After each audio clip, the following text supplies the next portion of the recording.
نحمده ونستعينه ونعوذ بالله من شرور أنفسنا ومن سيئات أعمالنا من يهده الله فلا مضل له ومن يضلله فلا هادي له وأشهد أن لا إله إلا الله وأشهد أن محمدا عبده ورسوله أما بعد فإن خير الحديث كتاب الله وخير الهدي هدي محمد صلى الله عليه وسلم وشر الأمور محدثاتها وكل محدثة بدعة وكل بدعة ضلالة وكل ضلالة في النار. أعوذ بالله من الشيطان الرجيم. بسم الله الرحمن الرحيم.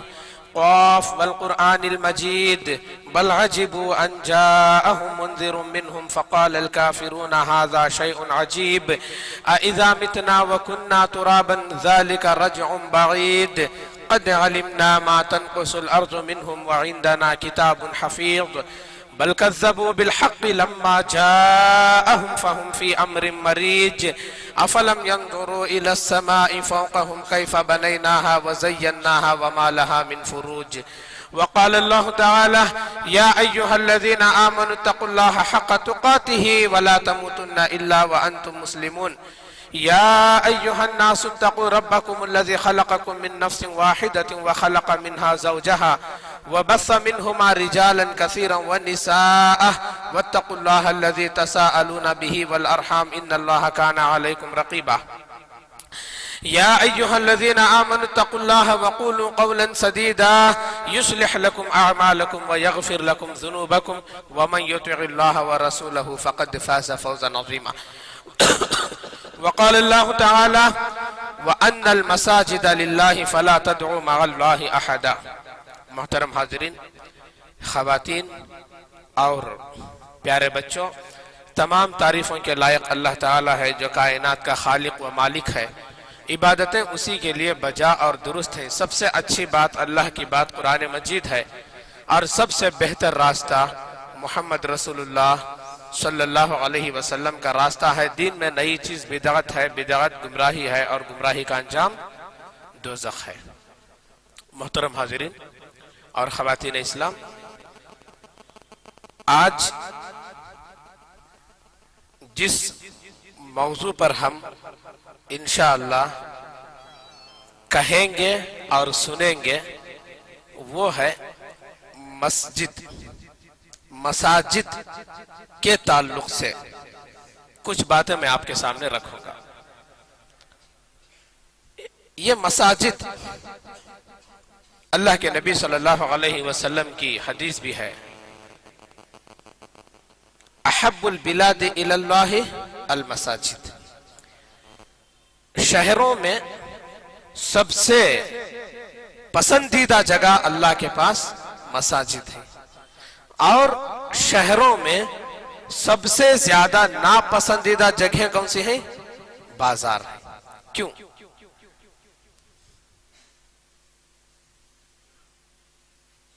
مساجد پسندیدہ جگہیں ہیں، بازار ناپسندیدہ جگہیں ہیں.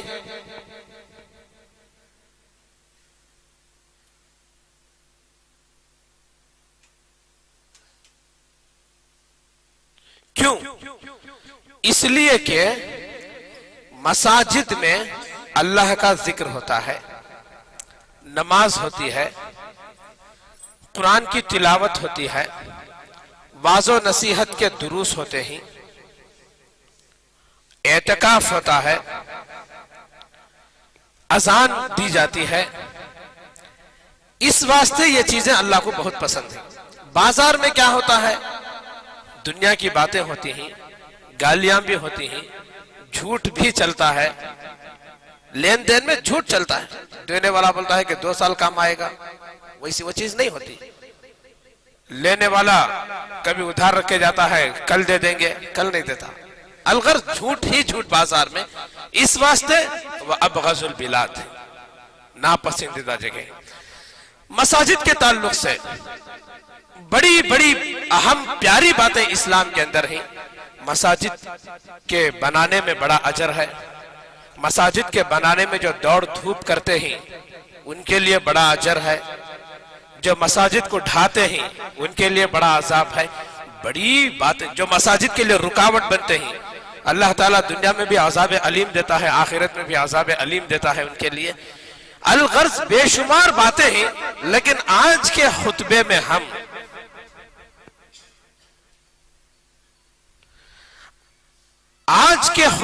ہم چند باتیں آپ کے سامنے رکھیں گے، باقی باتیں پھر کبھی رکھیں گے انشاءاللہ العزیز۔ سب سے پہلے اللہ تعالیٰ نے فرمایا وَأَنَّ الْمَسَاجِدَ لِلَّهِ، مساجد اللہ کے گھر ہیں، اللہ کے لیے۔ مساجد اللہ کے لیے ہی کا مطلب کیا؟ مطلب بعد بیان کیا جا رہا فَلَا تَدْعُوا مَعَ اللَّهِ أَحَدًا، اللہ کے ساتھ وہاں پر کسی اور کو نہیں پکارنا۔ یعنی مساجد کی بنیاد صرف اللہ کی عبادت کے لیے ہوتی ہے، اور مساجد کی بنیاد توحید پہ قائم ہوتی ہے، شرک پر نہیں۔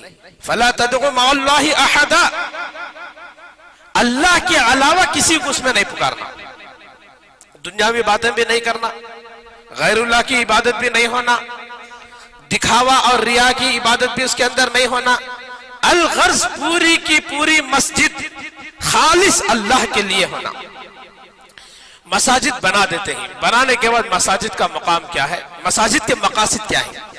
مساجد کے مقاصد کے لیے میں ایک حدیث ابو ہریرہ رضی اللہ عنہ سے مروی طبرانی کے اندر موجود ہے، وہ ایک حدیث میں سنا دیتا ہوں آپ کے سامنے۔ حدیث بڑی پیاری ہے، حدیث کے ایک ایک لفظ پر دھیان دیجئے، سنیے، حدیث بڑی پیاری حدیث ہے۔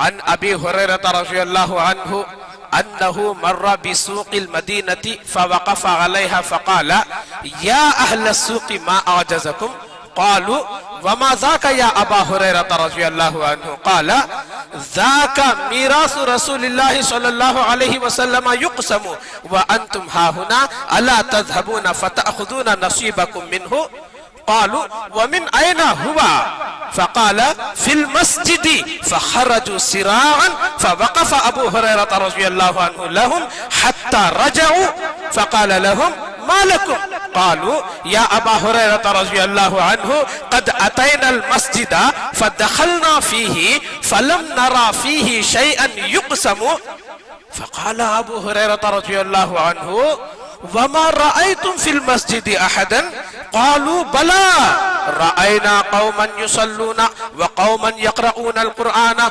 وقوما يتذاكرون الحلال والحرام فقال ابو هريرة رضي الله عنه لهم ويحكم ذاك میراث محمد اخرجہ الطبرانی باسناد حسن۔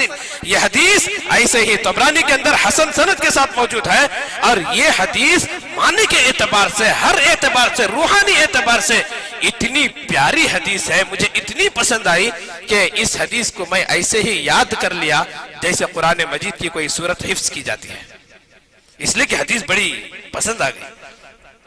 ابو ہریرہ رضی اللہ عنہ فرماتے ہیں کہ انہوں نے، یعنی خود ابو ہریرہ رضی اللہ عنہ، مر بسوق المدینہ، مدینے کے ایک بازار سے ان کا گزر ہوا، فوقف علیہا، بازار مدینہ میں کھڑے ہو گئے، کھڑے ہو کر کہا یا اہل السوق، اے بازار والو۔ بازار میں دیکھا آپ خرید و فروخت ہو رہی ہے، بات چیت ہو رہی ہے، دنیا میں مگن ہو گئے ہیں لوگ، تو آپ نے کھڑے ہو کر کہا یا اہل السوق، اے بازار والو، ما اعجزکم، کس چیز نے تم کو یہاں پہ روک رکھا ہے، کس چیز نے تم کو روک رکھا ہے؟ قالوا، بازار والوں نے کہا ما ذاک یا ابا ہریرہ رضی اللہ عنہ، ابو ہریرہ رضی اللہ عنہ کیا بات ہے؟ آپ کی بات ہماری سمجھ میں نہیں آ رہی ہے، آپ کیا بولنا چاہ رہے ہیں؟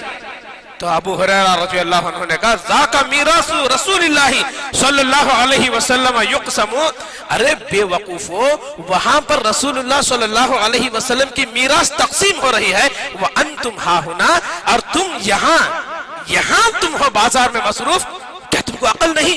الا تذهبون، تم جاتے کیوں نہیں وہاں؟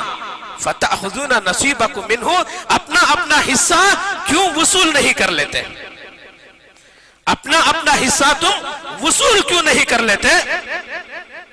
تو اس کے بعد بازار والوں نے کہا وَأَيْنَ هُوَ، ابو ہریرہ میراث کہاں تقسیم ہو رہی ہے، ہم فوراً جائیں گے۔ اس کے بعد ابو ہریرہ رضی اللہ عنہ نے فرمایا فی المسجد، آپ کی میراث مسجد میں تقسیم ہو رہی ہے۔ اس کے بعد فخرجوا سراعا، لوگ کیا کیے، جلدی جلدی سے اپنے دکان بند کیے، کاروبار کو موقوف کیا اور مسجد کی طرف دوڑے۔ فخرجوا سراعا، سراعا کا معنی سپیڈ، جلدی سے نکلے۔ اور فوقف ابو ہریرہ رضی اللہ عنہ لہم، ابو ہریرہ رضی اللہ عنہ ان کے آنے کے انتظار میں بازار پر ہی کھڑے ہو گئے۔ اس کے بعد وہ لوگ واپس آئے، حتی رجعوا، یہاں تک کہ وہ لوگ واپس آ گئے۔ دیکھیے ابو ہریرہ رضی اللہ عنہ ایسا نہیں کیا کہ بول کے چلے گئے، نہیں، فوقف لہم، ان کے لیے وہیں پر کھڑے رہے وہیں پر۔ اس کے بعد جب وہ واپس آ گئے تو پوچھا ما لکم، ارے کیا بات ہے، تم لوگ خالی ہاتھ واپس آ گئے؟ انہوں نے کہا یا ابا ہریرہ رضی اللہ عنہ، اے ابو ہریرہ رضی اللہ عنہ، قد اتینا المسجد، آپ کی بات کو ہم نے مان لیا، مسجد تک ہم پہنچ گئے۔ فدخلنا فیہ، مسجد میں کیا پہنچے، مسجد کے اندر بھی ہم داخل ہو گئے۔ فلم نرى فیہ شیئا یقسم، وہاں پر کوئی میراث تقسیم نہیں ہو رہی تھی۔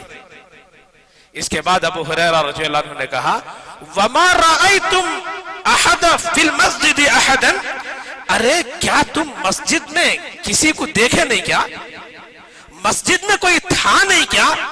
انہوں نے کہا بلا، اے ابو ہریرہ رضی اللہ عنہ کیوں نہیں، رأینا قوما یصلون، ایک بعض لوگوں کو ہم نے دیکھا کہ وہ نماز پڑھ رہے ہیں، وقوما یقرؤون القرآن، بعض لوگوں کو ہم نے دیکھا وہ قرآن کی تلاوت کر رہے ہیں، وقوما یتذاکرون الحلال والحرام، اور بعض لوگوں کو ہم نے دیکھا کہ حلال اور حرام کے موضوع پر بیان دے رہے ہیں۔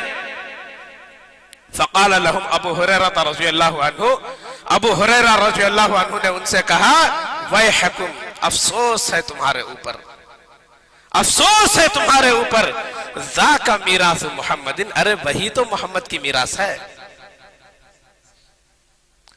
بات سمجھ میں آ گئی، ذاک میراث محمد، ارے وہی تو میراث محمد ہے، اتنی بھی عقل نہیں تم لوگوں کو۔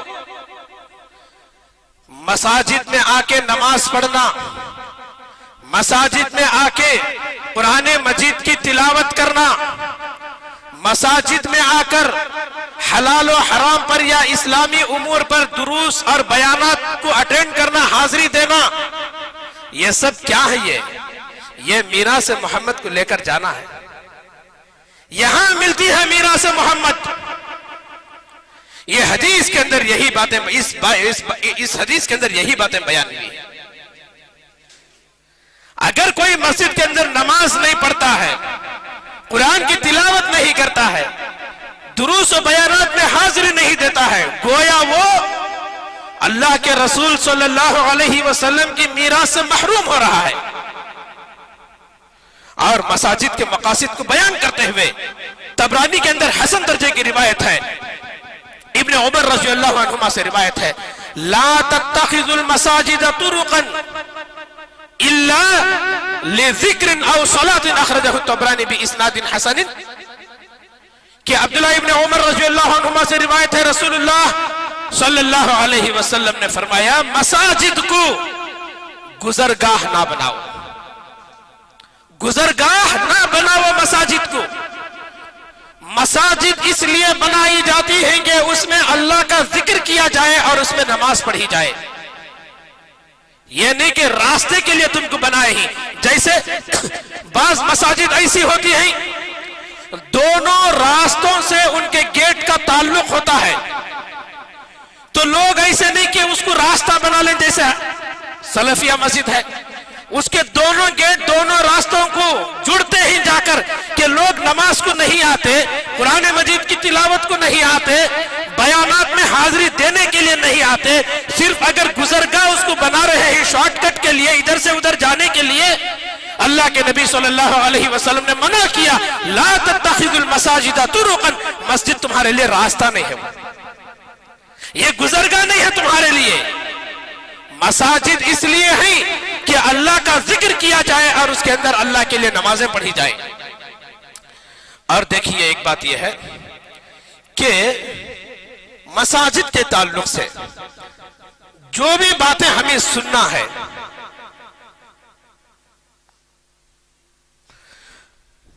مساجد کے تعلق سے جو بھی باتیں سننا ہے، یہ ایک معلومات کے طور پر بھی ہونا چاہیے۔ دیکھیے جمعہ کا خطبہ جو ہوتا ہے، جمعہ کا خطبہ جو ہفتے میں ایک مرتبہ لوگ جمعہ کے خطبے کی اہمیت کے پیش نظر جمع ہوتے ہیں اور خطبہ سنتے ہیں، یہ صرف واعظ و نصیحت اور اپنے لیے یہ چیزیں محدود نہیں، بلکہ ایک معلومات کی جگہ بھی ہے، یہ ایک کلاس ہے، یہ ایک معلومات کی جگہ ہے۔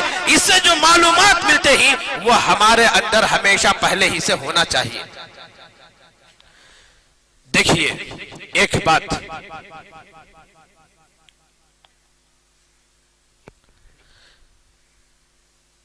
یہ ہو جانے دو،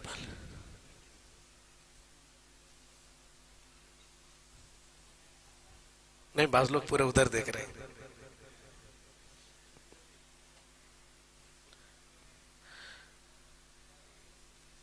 مساجد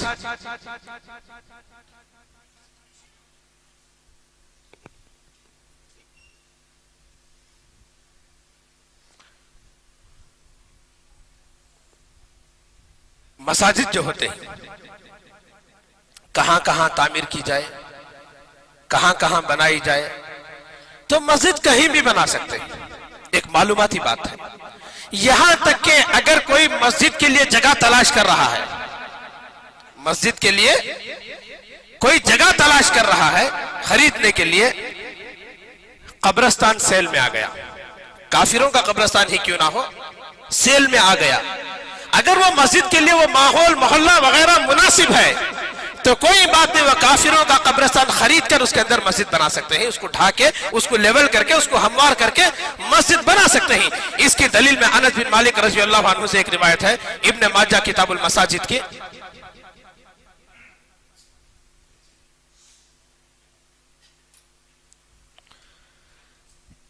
ابن ماجہ کتاب المساجد کی حدیث ہے کہ عن انس بن مالک رضی اللہ عنہ قال كان موضع مسجد النبي صلى الله عليه وسلم لبني النجار وكان فيه نخل ومقابر للمشركين فقال لهم النبي صلى الله عليه وسلم سامنوني به قالوا لا نأخذ له ثمنا أبدا قال وكان النبي صلى الله عليه وسلم يبنيه وهم يناولونه ويقول النبي صلى الله عليه وسلم اللهم لا عيش إلا عيش الآخرة فاغفر للأنصار والمهاجرة، کہ اللہ کے نبی صلی اللہ علیہ وسلم نے کے تعلق سے یہ ہے، ابن ماجہ کتاب المساجد کی حدیث ہے۔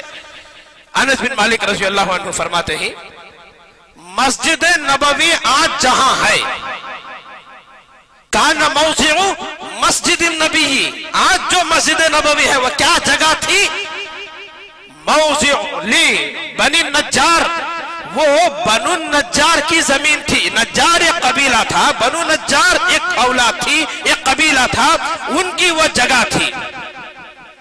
وَكَانَ فِيهِ نَخْلٌ، اس جگہ میں کھجوروں کے درخت تھے، وَمَقَابِرُ لِلْمُشْرِكِينَ، اور مشرکین کی قبریں تھی وہاں پر۔ جو آج مسجد نبوی ہے اس مقام پر کیا تھا؟ کھجور کے درخت تھے، اور وہ مقابر للمشرکین، مشرکین کی قبریں تھیں۔ وہ جگہ جب مسجد نبوی کے لیے سامنے آئی تو اللہ کے نبی صلی اللہ علیہ وسلم نے فرمایا سامنونی بہی، اس کی قیمت وصول کر لو، اس کی قیمت لے لو۔ انہوں نے کہا لا نأخذ له ثمنا ابدا، ارے ہم اس کی قیمت تو کبھی نہیں لے سکتے، ہمیں اس کی قیمت کی کوئی ضرورت نہیں ہے۔ لیکن دوسری احادیث کے اندر ہے اس کے باوجود بھی اللہ کے نبی صلی اللہ علیہ وسلم پہلے اس کی قیمت ادا کیا، پہلے اس کی قیمت ادا کی، تو مسجد کی قیمت آپ نے ادا کیا۔ تو ایسے ہی کسی کے پاس جگہ خریدے تو اسے ٹال مٹول نہیں کرنا، اس کے لیے اس کی قیمت اس کو دے دینا. جیسے بعض جگہوں پہ دیکھا ہوتا ہے کہ مسجد تنگ ہو گئی, بازو کے گھر کو بات کیے اور وہ گھر خرید لیے, لے لیے, اب اس کو پیسے دینے کے لیے ایسا ستاتے ہیں, ایسا ستاتے. بھائی اللہ ہی کا گھر ہے, اللہ کے گھر کے لیے اتنا صبر نہیں کر سکتے؟ وہ مجبور بیچارے کو بڑا پریشان کرتے ہیں. ایسے نہیں, اللہ کے نبی صلی اللہ علیہ وسلم سے جب انہوں نے کہا ہم اس کی قیمت نہیں لیں گے, تب بھی ان کی حالت کو دیکھ کر آپ صلی اللہ علیہ وسلم نے کہا نہیں, آپ کی قیمت لے لو. آپ نے قیمت کو ادا کیا. قال, راوی یہ حدیث کہتے ہیں وَكَانَ النَّبِيُّ صلی اللہ علیہ وسلم يَبْنِيهِ وَهُمْ يُنَاوِلُونَهُ, کہ اللہ کے نبی صلی اللہ علیہ وسلم مسجد بنانے کے لیے کھڑے ہو گئے, مسجد بنانے لگے. وَهُمْ يُنَاوِلُونَهُ, اور صحابہ کرام اینٹ گارا جو کچھ کیچڑ اٹھا کے دینا ہے آپ کو دیتے جاتے تھے. وَالنَّبِيُّ صلی اللہ علیہ وسلم يَقُولُ, بناتے وقت میں آپ صلی اللہ علیہ وسلم یہ جملے بار بار ادا کر رہے تھے, مسلسل ان جملوں کو بول رہے تھے. اللہم لا عیش الا عیش الاخرہ, اے اللہ زندگی تو بس آخرت کی زندگی ہے, آرام تو بس آخرت کا آرام ہے. فاغفر للانصار والمہاجرہ, اے اللہ انصار اور مہاجر کی مغفرت فرما دے, انصار اور مہاجرین کو معاف فرما دے. آپ یہ دعائیں کرتے تھے. تو معلوم یہ ہوا اگر مسجد کے لیے کافروں کا قبرستان بھی مل جائے اس کو لے لینا چاہیے, ہموار کرا کے مساجد بنا سکتے ہیں. دلیل ابن ماجہ کتاب المساجد کی, انس بن مالک سے مروی, مسجد نبوی کے تعلق سے یہ حدیث ہے. اور یہ دلیل بھولنے کے لائق بھی نہیں ہے, اس لیے کہ مسجد نبوی کی جگہ پر یہ چیزیں تھی جو ہمیشہ یاد رکھنے کی چیز ہوتی ہے. اب آئیے ایک بات, مسجد کہاں کہاں بنائی جائے تو قبرستان بھی اگر مل جائے تو بنا سکتے ہیں کا ذکر آیا. مسجد ہمارے گھروں میں بھی ہونا چاہیے, ہمارے گھروں میں بھی مسجد کے لیے ایک کمرہ, ایک مقام نماز کا ہونا چاہیے. لیکن وہ کمرہ فرض نمازیں پڑھنے کے لیے نہیں بلکہ سنت اور نفل پڑھنے کے لیے, تہجد پڑھنے کے لیے, اس لیے گھر میں بھی ہونا چاہیے. اللہ کے نبی صلی اللہ علیہ وسلم نے فرمایا, مسلم کی حدیث ہے, عن جابر رضی اللہ عنہ قال قال رسول اللہ صلی اللہ علیہ وسلم اذا قضى احدكم الصلاة في مسجده فليجعل لبيته نصيبا من صلاته فإن الله تعالى جاعل في بيته من صلاته خيرا.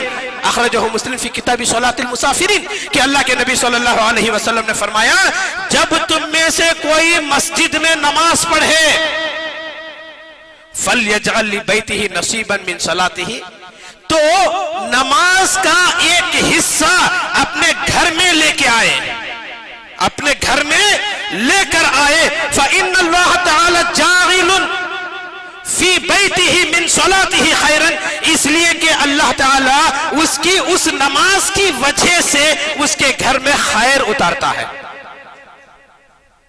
خیر بھلائی لاتا ہے, برکتوں کو لاتا ہے, شر کو ختم کرتا ہے, خوشی کے ماحول کو لاتا ہے, تر و تازگی کا ماحول پیدا کرتا ہے اس گھر کے اندر. اللہ تعالیٰ سکون برساتا ہے اللہ تعالیٰ.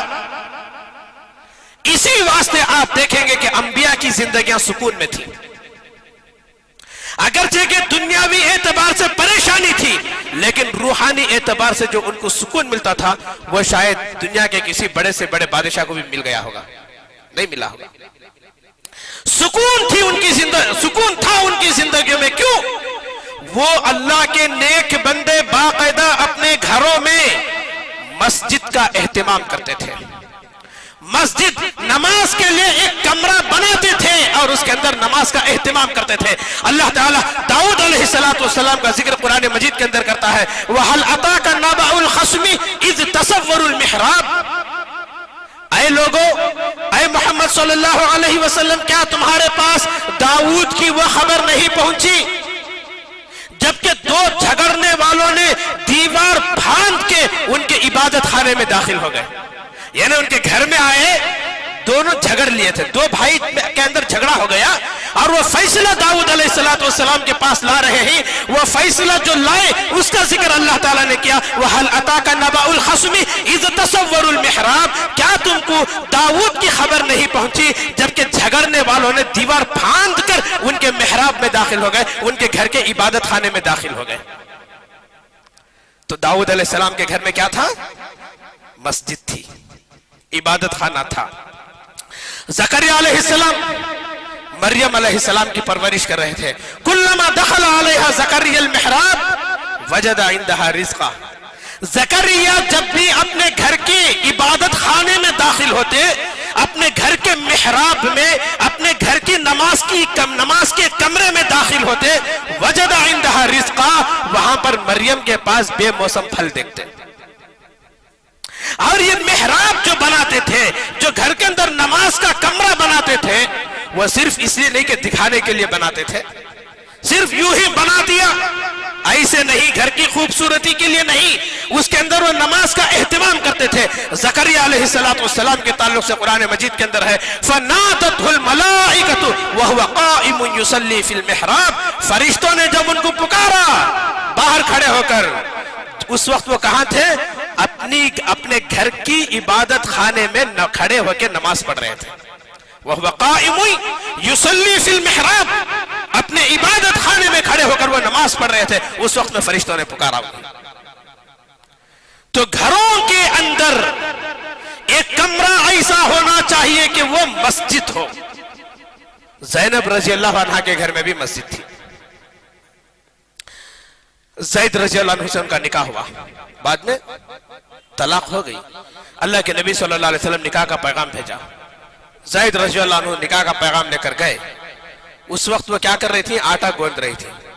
اس وقت انہوں نے کہا کہ ما انا بصانعۃ، ٹھیک ہے میں اس وقت کچھ نہیں بولتی، ما انا بصانعۃ، اس وقت میں کچھ نہیں بولتی، حتی اوامر ربی، پہلے میں اپنے رب سے استخارہ کر لوں گی۔ اس کے بعد کیا کیا انہوں نے؟ فقامت الی مسجدها، اپنے گھر کے عبادت خانے میں نماز کے لیے کھڑی ہو گئی۔ کم سے کم کمرہ نہیں تو گھر کے اندر ایک ایسی جگہ مخصوص ہونی چاہیے، یہ صرف نماز کے لیے ہے، یہ صرف عبادت کے لیے ہے، ایک جگہ مخصوص کر لینا، یہ صرف عبادت کے لیے ہے۔ یہ مساجد کا بیان ہے یہ۔ اور دیکھیے مساجد کے تعلق سے اور بھی چند باتیں ہیں کہ مسجد کہاں کہاں بنانا منع ہے؟ قبرستان میں مسجد بنانا منع ہے، یعنی قبرستان میں جو پہلی حدیث گزری اس سے اس کا تعلق نہیں، وہ کیا ہے؟ بالکل ہموار کر کے مسجد تعمیر کر دیں، یہ نہیں قبریں ہیں اس میں جا کے مسجد بنا دیے، اس کو لیول کیے بغیر، یعنی اس کو ڈھائے بغیر، دونوں میں بڑا فرق ہے۔ یہ قبریں ہیں اس کے اندر ایک مسجد بنا دینا یہ منع ہے۔ کہاں منع ہے؟ یہ اس کی دلیل کیا ہے؟ مسلم کی حدیث ہے، عن عائشہ رضی اللہ عنہ قالت قال رسول اللہ صلی اللہ علیہ وسلم فی مرضه الذي لم يقم منه لعن الله اليهود والنصارى اتخذوا قبور انبیائهم مساجدا، اخرجہ مسلم۔ کہ عائشہ رضی اللہ عنہ فرماتی ہے اللہ کے نبی صلی اللہ علیہ وسلم مرض الموت میں فرمایا فی مرضه الذي لم يقم منه، ایسی بیماری میں اس کے بعد آپ کھڑے نہیں ہوئے، یعنی اس کے بعد آپ کو صحت نہیں ملی، یعنی مرض الموت میں فرمایا کیا فرمایا؟ لعن اللہ اليهود والنصارى، اللہ یہود و نصارہ پر لعنت بھیجے، اتخذوا قبور انبیائهم مساجدا، کہ وہ اپنے نبیوں کی قبروں کو مسجد بنا لیا۔ قبریں ہیں وہیں پہ نماز رکوع قیام سب شروع کر دیا، سجود سب شروع کر دیا۔ جب نبی کے قبر کے سامنے یہ چیز جائز نہیں ہے تو کہیں اور جگہ کسی اور قبرستان میں یہ مسجد کا بنانا کیسے جائز ہو سکتا ہے؟ تو معلوم یہ ہوا کہ قبرستان کے اندر مسجد بنانا جائز نہیں ہے۔ اس کی دلیل کیا ہے؟ یہی ہے۔ ایک اور دلیل ہے کہ رسول اللہ صلی اللہ علیہ وسلم نے فرمایا كنت نهيتكم عن زيارة القبور فزوروها الآن فإنها تذكركم الآخرة، اے لوگو میں نے تمہیں پہلے قبروں کی زیارت سے منع کیا تھا، فزوروها الآن، اب تم قبروں کی زیارت کرو، فإنها تذكركم الآخرة، اس لیے کہ یہ تم کو آخرت کی یاد دلاتی ہے۔ اب بھلا بتائیے اس حدیث کے اندر یہ کہاں لکھ کر ہے قبرستان میں نماز پڑھنا جائز نہیں ہے یا قبرستان میں نماز نہیں ہو سکتی، نہیں پڑھنا ہے، یہ یہاں پہ کہاں لکھا ہوا؟ حدیث کے اندر غور و فکر بڑی بات ہے، یہ ساری باتیں اس کے اندر ہیں۔ اس کے اندر کتنی باتیں ہی معلوم اس حدیث کے اندر؟ قبروں پہ چادر نہیں چڑھانا، دعوتیں نہیں کرنا، قرآن خوانی نہیں کرنا، بتیاں نہیں جلانا، گلاب نہیں بچھانا، مجاور بن کے نہیں بیٹھنا، یہ تمام باتیں اس حدیث کے اندر ہیں۔ جبکہ حدیث کا مفہوم کیا ہے؟ کنت نہیتکم عن زیارت القبور، میں تم کو زیارت قبور سے منع کیا تھا، فزوروها الآن، اب تم قبروں کی زیارت کرو، فإنها تذکرکم الآخرہ، اس لیے کہ یہ تم کو آخرت کی یاد دلاتی ہے۔ حدیث کے اندر بات یہ ہے اصل میں کہ پہلے میں قبروں کی زیارت سے منع کیا تھا، کیوں؟ ابھی شرک کا ماحول چھوڑ کر یہ لوگ اسلام کے اندر آئے ہیں، اگر ابھی ان کو قبرستان بھیج دیا جائے تو پرانی باتیں یاد کرنے لگیں گے، پرانی روش، پرانی رسمیں، پرانے رواج ان کے ذہنوں میں آ جائیں گے، اس لیے عقیدے کو مضبوط ہونے تک روک رکھا تھا۔ اس کے بعد فرمایا آپ نے فزوروها الآن، اب تم پکے ہو گئے، چلو قبروں کی زیارت کرو۔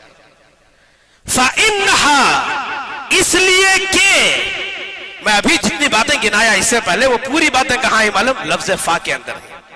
فإنها، یہ انہا سے پہلے فا ہے، فا زبر فا، فإنها، اس لیے کہ وہ، یعنی اس لیے کہ قبروں کی زیارت تذکرکم الآخرہ، تم کو آخرت کی یاد دلاتی ہے۔ یہ اس فا کو عربی کے اندر کہتے ہیں فا جواب، کیا کہتے ہیں اسے؟ یہ جواب ہے، فزوروها الآن، اب تم قبروں کی زیارت کرو، اس کا جواب اس کے اندر ہے فإنها، اس لیے کہ وہ تمہاری زیارت آخرت کو یاد دلاتی ہے۔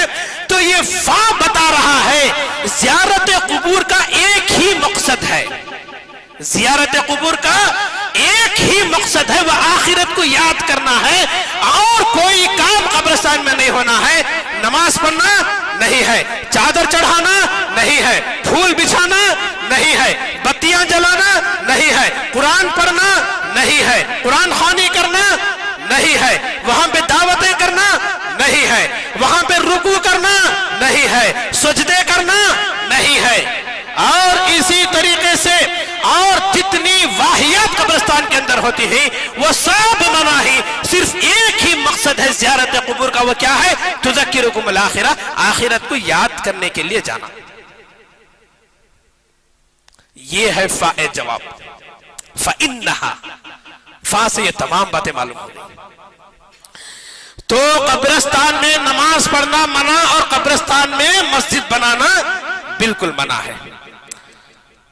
اور دیکھیے یہ ایک اور بات ہے، وہ بات بتا کے اپنی بات کو ختم کر دوں گا انشاءاللہ۔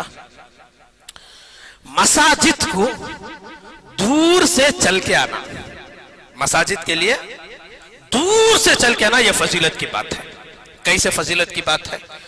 حدیث عن ابی ہریرہ رضی اللہ عنہ قال قال رسول اللہ صلی اللہ علیہ وسلم الا ادلکم علی ما یمحو اللہ به الخطایا ویرفع به الدرجات قالوا بلا یا رسول اللہ صلی اللہ علیہ وسلم قال اسباغ الوضوء على المكاره وكثرة الخطى الى المساجد وانتظار الصلاة بعد الصلاة فذلكم الرباط وذلكم الرباط اخرجه مسلم في كتاب الطهارة باب استحباب اطالة الغرة والتحجيل۔ امام مسلم رحمہ اللہ اس حدیث پاک کو کہاں لائے ہیں؟ کتاب الطہارہ میں لائے ہیں، جہاں پر پاکی کے حدیثیں ہیں، اور لا کر باب باندھتے ہیں، باب استحباب اطالت الغرۃ والتحجیل۔ یہاں تک دھونا ہے ہاتھ، یہاں تک دھو، یہ مستحب ہے۔ پنڈلی تک پیر دھونا ہے، یہاں تک دھو، یہ مستحب ہے۔ اطالت الغرہ یعنی اعضائے وضو کے چمکنے کی جگہ کو دور تک لے جاؤ، یہاں تک کے بجائے یہاں تک دھو، یہ مستحب ہے۔ یہ باب باندھ کر یہ حدیث لائے۔ حدیث کے معنی کو دیکھیے کہ ابو ہریرہ رضی اللہ عنہ فرماتے ہیں کہ رسول اللہ صلی اللہ علیہ وسلم نے فرمایا الا ادلکم، کیا میں تم ہی ایسی باتیں نہ بتاؤں، علی ما یمحو اللہ بہ الخطایا، جس کو اگر تم کر لے اللہ تعالیٰ تمہارے گناہوں کو مٹا دے گا، معاف کر دے گا۔ دیکھیں ایک ہے غفر کا لفظ ہے معافی کے لیے، اور یہ محا یمحو مٹانے کا لفظ ہے. یعنی جو پہلے کا جو ہے اس کا مطلب یہ ہوتا ہے کہ چیز لکھی ہوئی ہے اس کے اوپر ایک لکیر کر دیے، یہ الگ معافی ہے. یمحو اللہ مٹا ہی دینا، رب کر دینا، ٹو ڈیلیٹ ٹو اریز، اس کو ختم ہی کر دینا. کیا میں تمہیں ایسی بات نہ بتاؤں جو تمہارے گناہوں کو بالکل معاف ہی کر دے، مٹا ہی دے، مٹا دینا، ختم کر دینا اسے. وَيَرْفَعُ بِهِ الدَّرَجَاتِ، اور تمہارے درجات اس سے بلند ہوں. قالوا صحابہ کرام نے کہا بلا یا رسول اللہ، اے اللہ کے نبی صلی اللہ علیہ وسلم کیوں نہیں فوراً بتائیے؟ تو اللہ کے نبی صلی اللہ علیہ وسلم نے فرمایا اسباغ الوضوء علی المکارہ، تکلیف کے وقت میں اچھا وضو کرنا، تکلیف کے وقت میں اچھا وضو کرنا اور بہترین وضو کرنا. تو تکلیف کے وقت میں اچھا وضو کرنے کا مطلب کیا ہے؟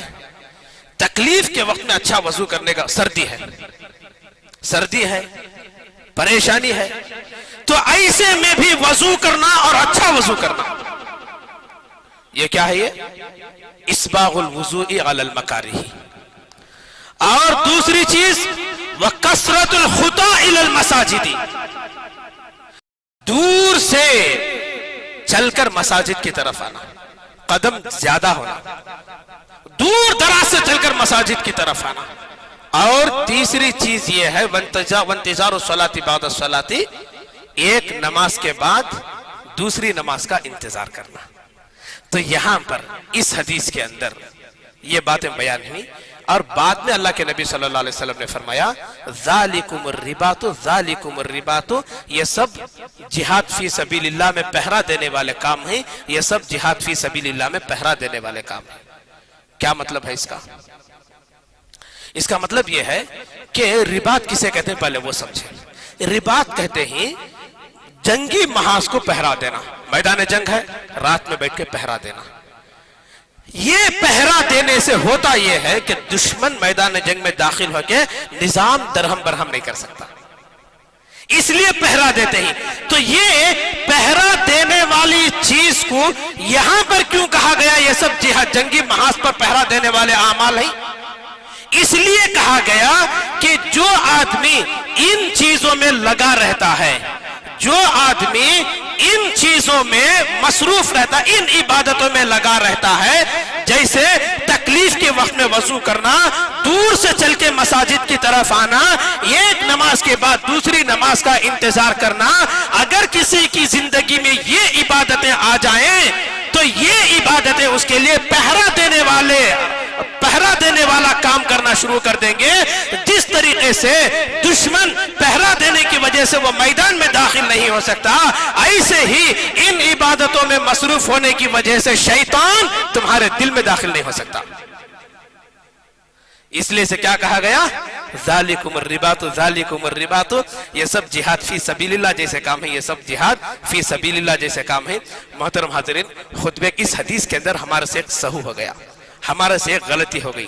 وہ غلطی یہ ہو گئی کہ یہ حدیث مسلم کتاب الطہارہ میں ہے، لیکن باب جو ہم نے باب استحبابی اطالت الغرۃ والتحجیل، باب وہ نہیں ہے، باب ہے باب اسباغ الوضوء علی المکارہ. وہ ایک دوسری حدیث کا باب تھا جو مجھے کچھ مغالطہ ہو گیا. وہ باب یہ ہے باب اسباغ الوضوء علی المکارہ، تکلیف کے وقت میں اچھا وضو کرنا، یہ باب یہاں پہ باندھا گیا ہے. اللہ سے دعا ہے کہ اللہ تعالیٰ مساجد کا مقام ہمیں پہچاننے کی توفیق عطا فرمائے، اور اللہ تعالیٰ مساجد کی جتنی ذمہ داریاں ہیں اس کو ہمیں ادا کرنے کی توفیق عطا فرمائے. اقول قولی ھذا استغفر اللہ لی ولکم ولسائر المسلمین.